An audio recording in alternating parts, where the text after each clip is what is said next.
इन लोगों को संरक्षण करती है, सरकार इन लोगों को बचाती है, सरकार में बैठे इनके नुमाइंदे इन्हें बचाते हैं। तो ऐसे लोगों को मजबूत मत कर देना जो कल को तुम्हारा ही गला काटने का काम करे। तुम लोगों ने इन लोगों को मजबूत किया तो आज तुम्हारा ही गला काटने का काम कर रहे, तुम्हारे भाइयों को मार रहे हैं। देश के अंदर आतंक फैलाने का काम, किसी भी संघी से बात कर लो तो बड़े साफ सुथरे अल्फाज में कहता है कि देश के अंदर आतंक फैलाने का काम मुसलमान कर रहे हैं।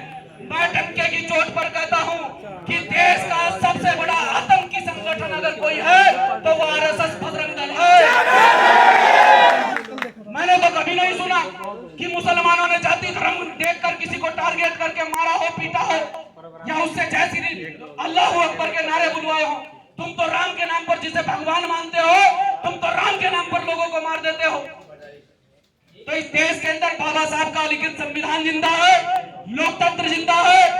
अब पूरे देश के अंदर सबसे ज्यादा गोकसी के बुचड़ खाने इनके टारगेट तुम हो रहे हो। तो हम तो तुम्हें समझाते समझाते 6-7 साल हो गए कि भाई एडवोकेट चंद्रशेखर आजाद के माध्यम से इस लड़ाई को मजबूत करने का काम ये तमाम साथी ना दिन देखते हैं ना रात देखते हैं, आपके लिए संघर्ष करते हैं, आपके लिए लड़ाई लड़ते हैं।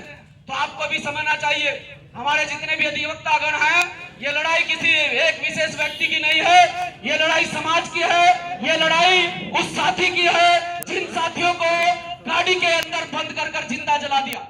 अब आप सोच कर देखो कि जिस व्यक्ति को जिंदा जलाया उस व्यक्ति ने कितनी पीड़ा सहन की होगी, कितना दर्द उस व्यक्ति को हुआ होगा। लेकिन आज भी सरकार के द्वारा, आज भी प्रशासन के द्वारा उन लोगों की अरेस्टिंग नहीं की जाती। सरकार कठपुतली, ये प्रशासन कठपुतली होता है सरकार का। यहाँ प्रशासन के लोग खड़े हैं, बुरा मत मानना मेरी बात का, लेकिन प्रशासन के लोग सरकार के इशारे पर काम करते हैं। सरकार जिस तरह से आदेश करती है प्रशासन के लोग उसी प्रकार से काम करते हैं, इनकी गलती नहीं है। कल को किसी और की सरकार आएगी, ये उसकी जी हजूरी करेंगे, परसों को किसी और की सरकार आएगी, उसकी जी हजूरी करनी पड़ेगी, इन्हें करनी है नौकरी। लेकिन तुम लोग ध्यान दो, अगर इस देश के अंदर जालिमों के हाथ में तुम सत्ता दोगे, इस देश का प्रधानमंत्री सबसे बड़ा जालिम है।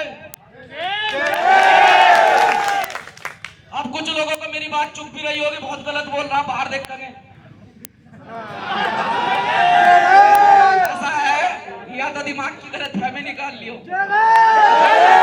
हमें पता है ये कड़वी सच्चाई है, जो पैदा हुआ वो मरेगा जरूर, पर हमारी मौत के पीछे बड़ी क्रांति होगी, इतना याद रखना। जिस दिन हम मरेंगे तब तक पलट कर मरेंगे, ऐसे गीदड़ों की मौत मरने वाले हम भी नहीं। जी, आप पूरे दल बल के साथ, संगठन के लोगों के साथ पहुंचे हैं, जो राजस्थान में 2 मुस्लिम युवकों की हत्या हुई है, उनकी क्या डिमांड आप सरकार से कर रहे हैं? देखिए, डिमांड जो है वो ज्ञापन के माध्यम से आज महामहिम राष्ट्रपति महोदय को जॉइंट मजिस्ट्रेट के माध्यम से ज्ञापन भेजा है। जिला हरिद्वार के साथ साथ में पूरा उत्तराखंड में जहाँ जहाँ पर हमारी टीम है ज्ञापन दिए गए हैं। जो घटना राजस्थान प्रदेश के रहने वाले साथियों के साथ में, जुनैद और नासिर के साथ में घटी है हरियाणा प्रदेश के अंदर, वो बेहद निंदनीय है। और ये जो घटना है इससे पूरा देश दुखी है। और अब तक जो है जिन लोगों ने इस घटना को अंजाम दिया है, उनके साथ में मारपीट की है, तथाकथित गोरक्षक जो वहाँ पर हैं, जो गोरक्षक के नाम पर मुझे लगता है कि पूरी तरह से भक्षक हैं, और उन्होंने उन लड़कों को पहले पीटा, मारा और फिर गाड़ी में बंद करके जिंदा जलाया। बेहद निंदनीय घटना है, जितनी निंदा करूँ उतनी कम है।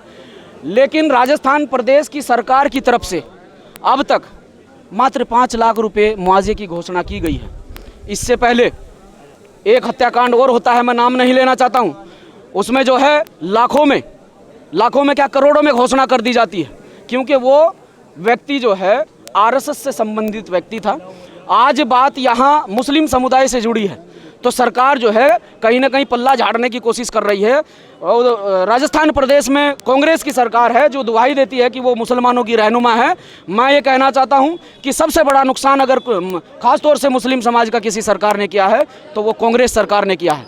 और उसके साथ साथ में हरियाणा प्रदेश के अंदर बीजेपी की सरकार है, हरियाणा प्रदेश के प्रशासन के द्वारा भी कोई ठोस कदम नहीं उठाया गया है। तो ये मिली भगत से हुआ है, इसमें कांग्रेस और भाजपा दोनों लिप्त है। बजरंग दल को लेकर भी कुछ तंज कसा है, उसको लेकर क्या कहेंगे? मैं तो हर मंच के माध्यम से कहता हूँ, आरएसएस जैसा संगठन इस देश के अंदर होना ही नहीं चाहिए, जो कहीं पर भी खुलेआम गुंडागर्दी करते हैं, लोगों को मारते हैं, पीटते हैं। राम के नाम पर आप राम को भगवान की संज्ञा देते हो ना, तो क्या भगवान कभी किसी की हत्या करता है? नहीं करता ना, तो वो तो राम के नाम पर लोगों को मार देते हैं। संगठन ये कह रहा है कि जो 8 लोगों के नाम आए हैं, बेगुनाह 8 लोगों के नाम आ रहे हैं, जो हरियाणा के लोग भिवानी के जो पकड़े गए उनको क्या? संगठन तो उनका संरक्षण करने पर बैठा है, बजरंग दल आरएसएस के लोग उनका संरक्षण कर रहे हैं, वो तो करेंगे क्योंकि वो उनके समाज के लोग हैं। लेकिन हम कहना चाहते हैं कि जब उनके नामदर्ज रिपोर्ट दर्ज है, अब तक उनकी अरेस्टिंग नहीं हुई है। बात और बताइए सर, आप लोग यहाँ पे प्रोटेस्ट कर रहे हैं, सरकारें तो जो कर रही हैं, लेकिन एक और भीम आर्मी है जिसने आपकी के ऊपर सवाल उठाया है कि आप लोग मुस्लिमों को बहका रहे हो। उनके प्रदेश अध्यक्ष लाइव भी कर रहे हैं, तो लोगों को ये समझ में नहीं आ रहा कौन सी भीम आर्मी असली है, कौन सी नकली है। मैं एडवोकेट चंद्रशेखर आज़ाद जी का एक नन्हा सा सिपाही हूँ और एडवोकेट चंद्रशेखर आज़ाद जी भीम आर्मी के संस्थापक हैं। मुझे जानकारी नहीं है कौन प्रदेश अध्यक्ष और कौन राष्ट्रीय अध्यक्ष और किसने मेरे बारे में क्या टिप्पणी करी है। मुझे अपने काम से मतलब है और मेरा काम। दूसरी भीम आर्मी में भाई मुस्लिम कौन सी दूसरी भीम आर्मी?